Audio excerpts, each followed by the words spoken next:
The Thames Conservancy, formerly the Conservators of the River Thames, was a historical body responsible for the management of the River Thames in England.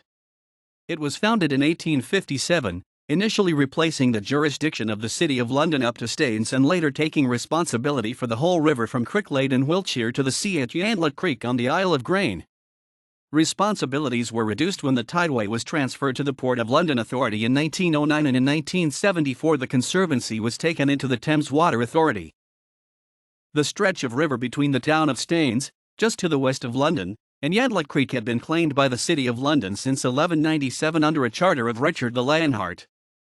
The jurisdiction was marked by the London Stones. In 1771 the Thames Navigation Commission was established from a body created 20 years earlier to handle navigation on the river. Although the commissioners were active in establishing locks and weirs above Staines, they did not interfere with the jurisdiction of the City of London. The City of London Corporation built a series of locks from Teddington to Penton Hook at the beginning of the 19th century. They also used material from the demolished Old London Bridge to support the embankments between Sunbury and Shepherd. However, trouble arose around 1840 when the government proposed building the Victoria Embankment and the Crown claimed title to the riverbed.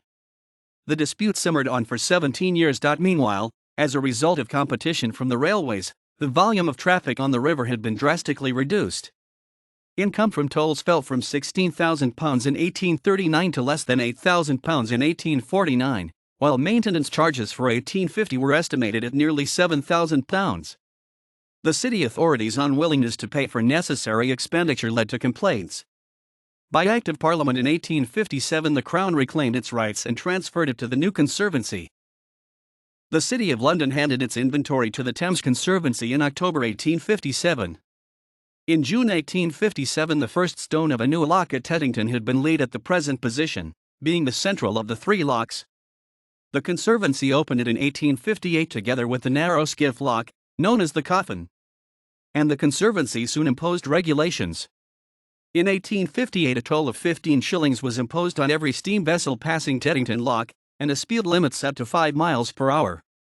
This was amended to 5 mph with a stream and 4 miles per hour against it.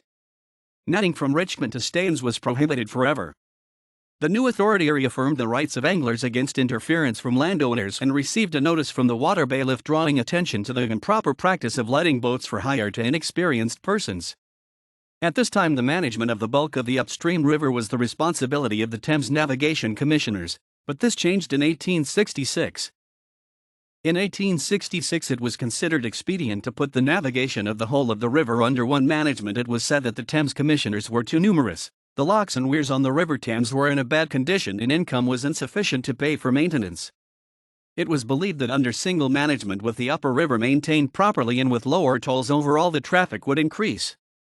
Under an Act of August 6, 1866, the Thames Conservancy took over management of the river from Cricklade to Yantlet Creek, a distance of 177 miles, 285 kilometers. Under the Act, all locks, canals and other works of the Commissioners were transferred to the Conservancy.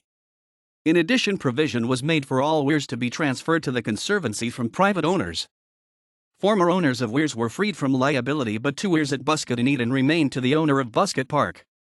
Most weirs belonged to the 28 water mills still operating between Oxford and Staines, and the entitlement to water of the mills, many of which dated back to Domesday Book, was recognized. No new flow of sewage into the river or its tributaries was allowed, and existing sewage works were to be removed. New revenue was raised by a £1,000 per annum charge on each of the 5 water companies. The Southwark and Vauxhall, Grand Junction, and West Middlesex water companies had set up their works at Hampton in the 1850s after it became illegal to take water from the Tideway. The Lambeth and Chelsea water companies had moved initially to Seething Wells but later relocated to East Molesey. Whereas the City of London owned the riverbed for its part of the river, the Thames Commissioners did not, and hence Thames Conservancy did not acquire the ownership of the riverbed for the section above Staines, which remained, and remains, the property of the riparian owners. In August 1866 the Conservancy inspected works between Oxford and Windsor and in October settled a table of tolls. Belware Lock had collapsed in June and was rebuilt the following year. In 1868 tolls were placed on 3 of the 4 locks then above Oxford, St. John's, Busket and Pinkhill locks. Rushy Lock was omitted and there were no tolls on the weirs. This reflects the poor state of navigation above Oxford. Some of the old locks on the rest of the river were still wooden pens, and these were gradually renewed or replaced. Works completed in 1869 included the rebuilding of Romney Lock and the addition of a boat slide at Teddington. In 1870, Hambledon Lock and Benson Lock were rebuilt, followed by Days Lock in 1871 and Godstow Lock in 1872. In the 1870s, it is recorded that Teddington were collapsed twice, causing enormous damage. In 1872, Conservancy promised to reopen navigation between Redcott and Newbridge by repairing Rushy Lock, but in 1874 recognized that they lacked the funds to meet promise. There were regular complaints at this time about the poor state of river, particularly in upper reaches, and the persistence of sewage. Lock replacements continued with Shiplake and Cleve in 1874, Caversham in 1875, Woodchurch in 1876, and Belweir in 1877. In 1883, the Conservancy removed the lock at Calmore Hole at Wallingford, after many years petitioning by residents of Wallingford for its retention. The weirs at Hambledon were built in 1884 and the public right-of-way across the river sustained by building the walkway. Bray Lock was rebuilt in 1885. The Thames Preservation Act 1885 was passed to enshrine the preservation of river for public recreation. It prohibited shooting on the river, which had become a cause of concern. The Act noted it is lawful for all persons for pleasure or profit to travel or to loiter upon any and every part or the river, apart from private cuts. The river had become exceedingly popular for sport and leisure. Many regattas or aquatic fetes had been instigated in Jerome K. Jerome's 3 Men in a Boat, published in 1889, described a typical boating journey. Lock replacements continued with Marsh in 1888, Temple in 1890, and Cookham in 1892. The first new lock was built at Rodcott Lock in 1892, and Chertsey Lock was lengthened in 1893. A major work in 1894 was the Richmond Lock and Weir complex, built to ensure that there is always at least a 5 feet 8 inches, 1.73 m, depth of water in the river between Richmond and Teddington. Another act was passed in 1894 which consisted mainly of tidying up legislation. The Conservancy finally addressed navigation above Oxford, replacing the existing weirs with locks and footbridges where there was a right-of-way. New locks were Grafton Lock and Northmoot Lock in 1896 and Shifford Lock in 1898. Also in 1898, the Conservancy rebuilt Pinkhill and Rushy. Downstream, Bovany was rebuilt in 1898, with the old lock replaced by a boat slide, and Shepperton was also rebuilt on a different alignment in 1899. By the end of the 19th century, the advance in the size of ships and the growth of the Port of London raised questions of management, and a Royal Commission reported in 1900 recommending that a single body take responsibility for the port. Meanwhile, at Teddington, the barge lock, the largest lock on the river at 650 feet 200 meters, was built in 1904 to 1905. Locks rebuilt in 1905 included Abingdon, St. John's, Sonning, and Osney. Mullsey Lock was replaced in 1906 and Maple Durham Lock in 1908.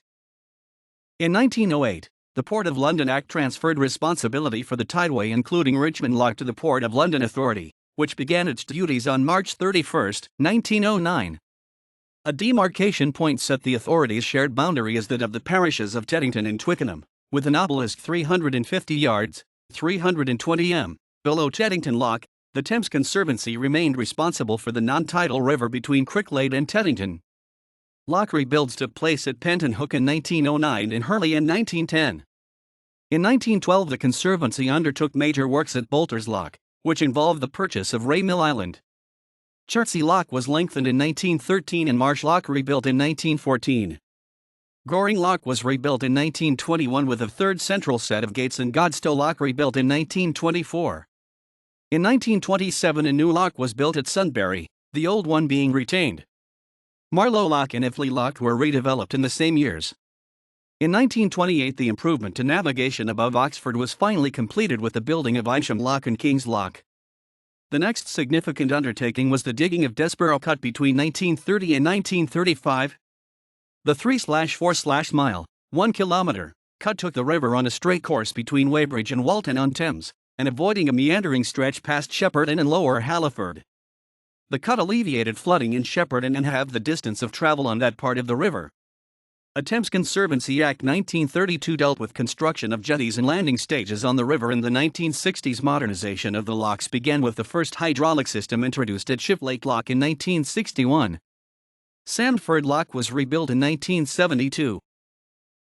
On April 1, 1974, The Thames Conservancy was subsumed into the new Thames Water Authority, although much of the organization remained intact as the authority's Thames Conservancy division. However, when Thames Water was privatized in 1990, the river management functions passed to the new National Rivers Authority and in 1996 to the Environment Agency. Raycott Lock, 1892. Richmond Lock, 1894. Grafton Lock, 1896. Northmoor Lock, 1896. Shifford Lock, 1898. Iffley Lock, 1927.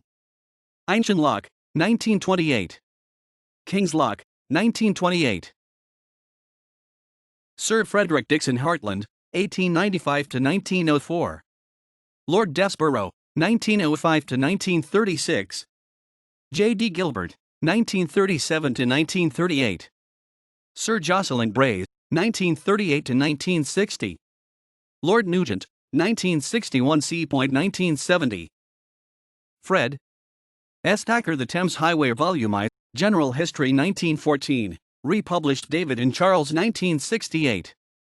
Fred S. Thacker, The Thames Highway, Volume 2, Locks and Weirs 1920, republished David and Charles 1968. 2000 to 2005. The River Thames, its management past and present, archived from the original on July 17, 2011, retrieved February 27, 2012.